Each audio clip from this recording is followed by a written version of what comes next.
Hi again guys, it's another GranTurismo 6 tuning video for you today.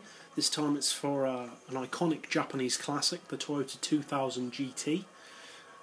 So you want your racing soft tyres as always. As far as suspension, we've got the ride height on 100 front and rear. Springs we've rounded off to 6 and 550, dampers and anti-roll to 4, camber angle on 1.5, neutral toe as always. For the gearbox you want your auto setting on 224. And I don't think I've adjusted the individual gears. I'm not sure, you'll have to check that against yours. I think I may have adjusted 4th and 5th, but just check that against yours. And a final drive of 4.1.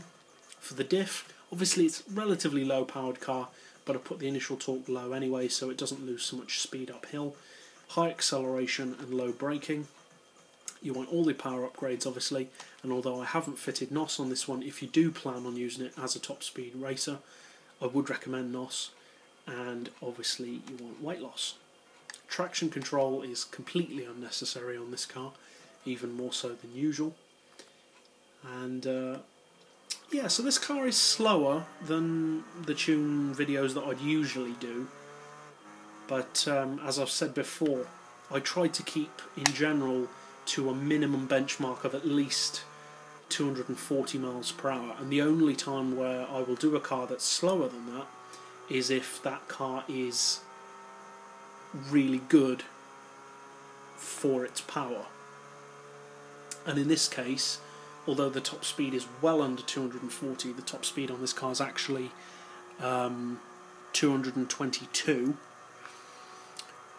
For its power, that is still a very respectable speed, so I decided to do a video for it anyway, as I have done with many of the other vintage and classic cars on GranTurismo 6.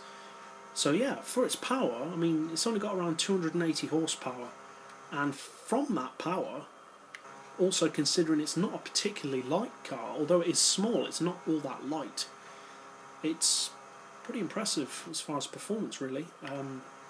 A large part of that thanks to its aerodynamics, and yeah, it's a pretty surprisingly good, or I found it a surprisingly good top speed car for a classic. For some reason it's unusually loud when compared to the other cars in the game, but then again it's Japanese, so all of the Japanese cars, or most of them, tend to get preferential treatment on this game, which isn't surprising.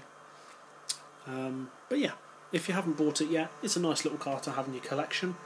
Performance is, as we've said, very good for what it's given, and yeah, I'd recommend trying it out. So if you haven't bought one yet, I would recommend it. Hope this tune setup helps. If you found it helpful, subscribe to the channel. I put out new ones every day, and as always, thanks for watching.